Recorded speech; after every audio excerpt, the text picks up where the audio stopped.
أعوذ بالله من الشيطان الرجيم. بسم الله الرحمن الرحيم. الحمد لله رب العالمين، والصلاة والسلام على رسولنا محمد وعلى آله وصحبه أجمعين. Barlık, maqtav, şükürlerimiz, hamd senelerimiz, alemlerin hocası bulgan, bizni yo'qdan bor qilgan, ko'ngillarimizga iymon nuri, hidayat solgan Alloh taolaga Musa edi. Alamlarga rahmat uchun kelgan kishilarning eng xayrlisi, payg'ambarlarning eng singlisi, sevgili payg'ambarimiz Muhammad alayhissalomga ko'ngil turlarimizdan chiqqan salovatlarimiz ham salomlarimiz yetsa edi. Ikki oydan da ulug' bo'lgan Cuma günü hürmetlep, Allah-u Teala'nın emrin, farzın dinleyip, gusüllenip, taharetlenip, pak giyimlerin giyip, yaraklardan, yakınlardan, hatta okuların, işlerin kaldırıp, Allah yırtı-meşrifke, Cuma namazı okuniyeti bilen jayılışkan muhterem Müslüman kardeşlerim, Esselamu Aleyküm ve Rahmetullahi ve Berekatuhu. Her birimizge Allah'ın selamı, rahmeti hem bereketi bulsa idi. Allah-u Teala hemmemizin iki cuma arasında okugan namazlarımızı, Kur'anlarımızı, Allah rızalaşın bildirgen hayır sadakalarımızı kabul kılıp ecir sevaplarına eriştirse idi. Şulayık Allah Teala her birimizin bilip yaki bilmey kılgan günahlarımızı gafur etse idi. Dünyaya kelgan sabiy bolalarga iymon bilan, hidayat bilan kelgan bularga, endi dunyodan ketganlar shulay iymon bilan ketib Allohning rahmatine erishirga nasib etsa edi. Muhtaram jamoat, mana bizning izga oylarimiz degan ayruç oylarimiz deb silagan edik va'zlarda. Birinchisi endi ul Rajab oyi, Sha'ban oyi ham, alardan so'ng Ramazon oyi. Payg'ambarimiz Muhammad alayhissalom da bu oylar boshlangach, ey Alloh taolo bizga Rajabni, Sha'banni bereketli etsen edi, bizni sog' salomat ettirib Ramazon oyina erishtirsan edi deb duo qilatirgan bo'lgan. Mana Rajab oyining so'nggi kunlarına kelib jetdik. İnşallah 14 martdan endi bizning Sha'ban oyi boshlanib ketadi. Bu oylarimizdan muborak bo'lsa edi, ham Ramazon oyina da birgina oy vaqt qolib bora. Sanavlı günlerine inşallah sağ selamet girişip bu yılda indi taravihlarını cemaat bilen okurga, inşallah iftarlarını da cemaat bilen birge bulurga Allah-u Teala nasip etse idi. Elige haberler yok. Bu bula diyen de, bulmuy diyen de inşallah dağadatırık muhterem cemaat birge bulganda günlerek bular. Buna ülken vağızda da, ülken cuma vağızında da Rabi Hazret'in sizge aytib bitgan o Miraç kechasi turunda. Miraç kechasi ayruça zo'r kechalardan muhtaram jamoat. Chunki bu kechda Alloh taolaning kishilik dunyosina payg'ambarimiz Muhammad alayhissalomni yuborgan Allohning rahmati bo'lib turib, payg'ambarimiz kishilikka butun olamlarga rahmat bo'lgan, ham payg'ambarlarga Alloh taolo o'zining mo'jizalarini, mo'jiza deganda çuğda deganni anlata, gayri tabiiy bo'lgan dunyodagi fizik zakonlarga bo'ysunmay turgan shunday aybirlar ko'rsatganlar. Chunki masalan bu kunda biz vrach ekanmiz, shofer ekanmiz, yurist ekanmiz, hozir ishga borga urinishsak, ishga kiramiz, agar bizni bir kim bilmasalar, men yurist deb kelsam ham mening yurist ekanini bilalar. Anda diplomimiz var, şunda okugan, şunda qog'ozlarim, şunda ayblarim var deyip rezümeni narsani ko'rsata olamiz. Ko'z oldidan keltirig'iz, payg'ambarlar, poslaniklar, Allohning elchilari, ular nega institut bitirganlar, ularning nega diplomlari bo'lgan, mana shu institutdan payg'ambarlik degan pechat bosib berdilar menga deb, anda institutlar yo'q. Kishilarga nechuk anlatirga, uning payg'ambar ekanligini, uning Allohning elchisi ekanligini Allah-u Teala o'zining elchilarine, payg'ambarlarine shunday sifat bergan, boshqa kishilarga berilmagan, bu mo'jiza degan, çuğda degan. Payg'ambarimiz Muhammad sallallohu alayhi vasallamning da mo'jizalar ko'rsata olgan en zor mucizası olduğu kunda da biz аны күрә алабыз ул Коръән һәм шулай зур muciza ул Исра һәм Миграҗ вакыйгасы. Менә шул кыска гына исегезгә төшерәм. Исра ул инде Мәккәдән Әл-Аксага күчүе, аны турында Коръәндә дә әйтелә. Һәм Пәйгамбәрбез Мухаммад алейһиссалам Әл-Аксада bütün peygamberlerge imam bulup 2 rekaat namaz укый. Һәм шуннан соң Миграҗ вакыйгасы башлана, күккә күтәрелү вакыйгасы, хәтта менә уйлап карасак, аның мәгънәләре бик тирән, бүген вагазаның турында түгел. Хәтта фәрештәләр дә Җабраил алейһиссалам белән бергә менә бит, Җабраил иң зур фәрештәләрнең берсе, ул әйтә, минем монда урыным бетте. Граница дип әйтә. Туктап кала, син генә бар дип. Аллаһ Тәгалә кешене нинди зур иттереп, нинди зур дәрәҗәгә күтәрә, хәтта фәрештәләр дә күтәрелмәгән дәрәҗәгә Аллаһ Тәгалә Мухаммад саллаллаһу алейһи ва сәлләмне күтәрә. Һәм инде билгеле анда Тәхиятта әйтелгән сүзләр Миграҗда әйтелә. Һәм шулай Миграҗда Пәйгамбәрбез Мухаммад саллаллаһу алейһи ва сәлләмгә җәннәттә, җәһәннәм дә күрсәтелә. Анда хәлләр, анда вакыйгалар, анда кешеләрнең нинди хәлдә булганнары да күрсәтелә. Һәм шулай мөхтәрәм җәмәгать üç türlü бүләк бирелә. Шулай бит? 3 подарок во время Миграҗа Аллаһ Тәгалә дал пророку Мухаммад саллаллаһу алейһи ва сәлләм. Это что? Иң беренчесе ул намаз. Намазны теге без бүләк иттереп карарга тиеш. Башта 50 вакыт булган бер тәүлектә, менә 24 сәгать ди шулай бер тәүлектә.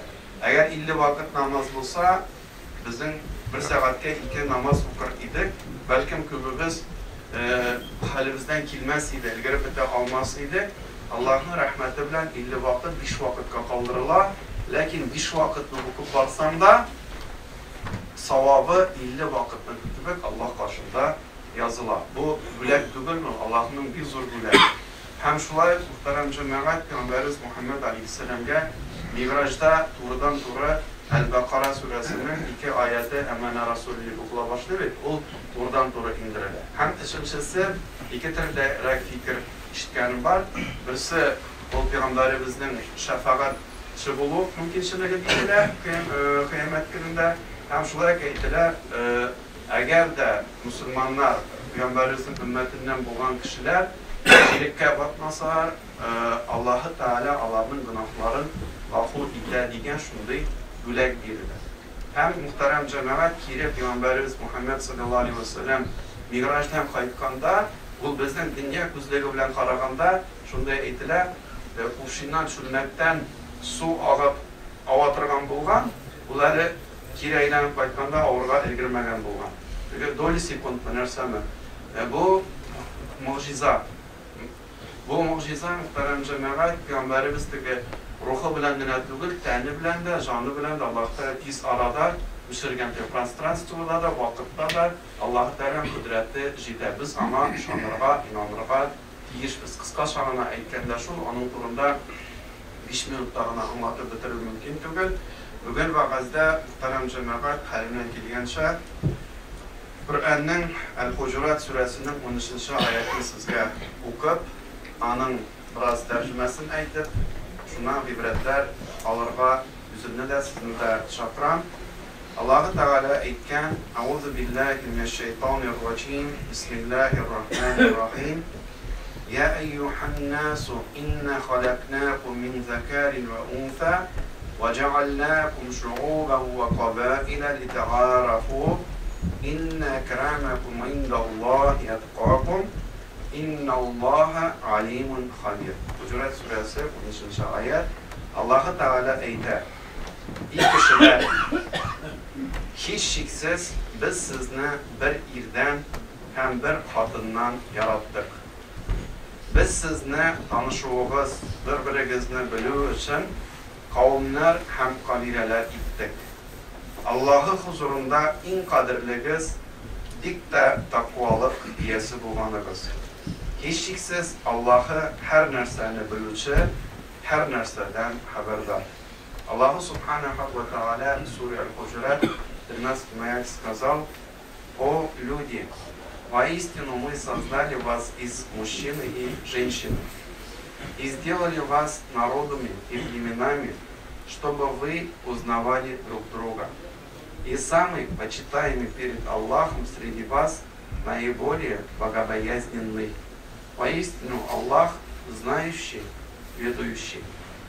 Muhterem gayiz kardeşlerim, elbette Allah-u Teala'nın her bir sözü, her bir harifi diyeydik, ol gıybretli, her bir sinemiz örnek alabız. Bu ayetten 4 türlü şunday tema diyeydik bular, hikmet alıp bular. Birincisi nerse Allah-u Teala'yı iyi kişiler hiç şeksiz biz sizden bir irden hem bir hatından yarattık. Her birimizden babası diyeydik, pradeduşkası diyeydik, atası diyeydik, Adem Aleyhisselam. Her birimizden anamız Hava radıyallahu anh. Şulay bir. Amerika'da yaşayan kişinin de, Kutay'da bulunan kişinin de, Japonya'da bulsun, kim bulsun, bütünümüzden gelip çıkan kimden biz? Bir irbilen bir hatından. Bizden bütünüzü birleştiren biz Adem babaları. Hatta bugün günde de muhterem cemaat, fen de şuna kilebide, genetika diye beyteler, mühendisler diye beyteler, bütün kişilerin bir tamırı bir kişiden gelip çıkanlığa Allah Teala gösterken. Şulay bir. Min bundan, min tedinden, min sizden değil, bizge bölünürge urun yok. Bu birincisi bulsa. Hem ikincisi, biz sizni birbirimizni bilüğümüz için kavimler hem kabileler ne bir atadan bir anadan bulsak da hatta yüzümüzden bu dünyaya kilsek de bugün kendini karasak da bir eti evlenenin 4 balası bulsa, 2 balası bulsa, 3 balası bulsa bir karasan bir atadan bir anadan lakin her bir balalarımızın karakteri diyeydik ve yüzün tutuşları hatta kıyafetleri de kaçır vakitte birbirine şamlanan bular. Şulay bir. Şimdi bugün günde 7 milyar halk yaşaydı. Kızık bitinde Allah'ın rahmeti bu bir gıybret. Eğer de jir şarına göz alına getirsek, kullanıp parasak, birgine millet, birgine halk bulsa, Araplargına, Üzbeklargına, Tatarlargına, Taciklargına, Ruslargına, Kıtaylargına bulsa, kızığı kalır idi miydi? Bulay bitinde kimdir karat iste, kimdir sarrak iste, kimdir gözü kısıqıra, kimindir tügere, kimindir niyerek, Allah'ın rahmeti tügüldür. Hem nersesi de şunsu da kızık, her bir halkının, her bir yakının özünün tığırıf adetleri, özünün tutuşu, özünün edebi, özünün ahlakı var. Şulay bir. Hatta bir Tataristan'da diyeydik, ikinci rayonga barıp kaytsam, onların özünün türlü şunda yılaları var iken, bunlarda özlerinin bir türlü yılaları var. Tabi nikahlar okuğaç da şunsu da görüne, bir yakta nikahın şunda yılaları, ikinci yakta şunda yılaları, birisinin işliği ol, ultra. Şulay bir, kızık bir. Çetilge barıp kayttın, harap kayttın, görüp kayttın. Elbette üzünde de yaxşı yakları var, onların da yaxşı yakları var. Biz işlerge deyiş, onların yaxşı yaklarını alıp, üzümüzde tamamda üstürürge, hem üzümüzden alara karab, üzümüzden naşarak yaklarımızı anlav için Allah Teala'ya. Anar dağın şunsu da kızım, muhterem cemaat, bugün günde, halk şunda bitirin, bir hatın kızlar diyeydik, plastik operatsiyalar mı, nerseler mi yasak, üzerine bir motor tügül bir nerse deyip üzgerte başlıyorlar. Ne? Hazırki vakitte 7 milyar halk yaşıyor. Birbirine şağan kişiler var deyip eytelerler. Lakin tüptenlerek karasan belki dışkı yağı bilen biraz şağandır. Karakteri şamlanan şulay bir. Nersesi var, şağan kişi yok. Eğer de plastik operasiya, hirurg yası iken 10 türlü kişini 10 türlü yasargan ki 11'incisinde kiri birinci operatsiya yasadı şunda kişiye ittirip yasargan ki. Allah-u Teala'nın nindi kudreti. Niçin her bir kişiye karakterde bilgen, her bir kişinin tısında özgertken, her bir kişinin tavuşunda özgertken bu Allah-u Teala'nın hikmeti tügül mü? Eğer de bütünümüz bir türlü bulsak robotlar gibi bulur idi. Hatta şey günlerinde bulunga çıksan, çeşeklerde ramaş kılına tügül bir tane türlü çeşekler var, türlü ağaçlar var, bütünsi türlü bulgaç, motor.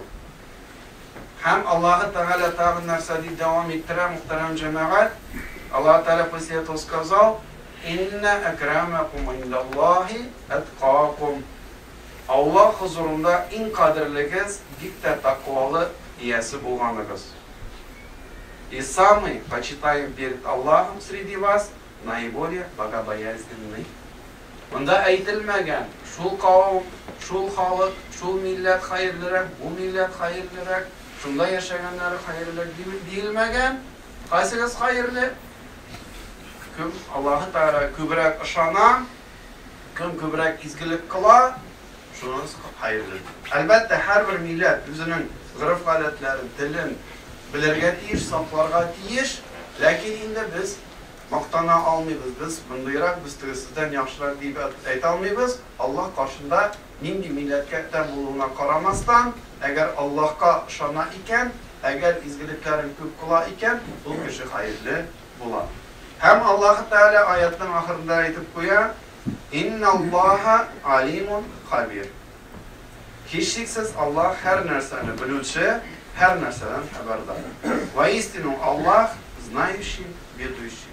Agar da endi biz maqtanib qina yeri boshlasak, biz tug'indi biz bunday deyib, Alloh Taala o'zgartirib qo'ygan ekan. Shulay bir tansi da bor. Ikkinchi oyatlarda aytadi, agar kishilar dindan yarag'aysalar, u qavmlarni Alloh Taala boshqa qavmlar, boshqa xalqlar bilan alishtirib qo'yadi. Agar masjidga yurmaylar ekan, namoz o'qimanglar ekan, siz yaramaysiz ekan, ikinchi millatlar, ikinchi xalqlar, hatto din islomda bo'lmagan millatlar bilan da Alloh Taala alishtirib qo'ygan ekan.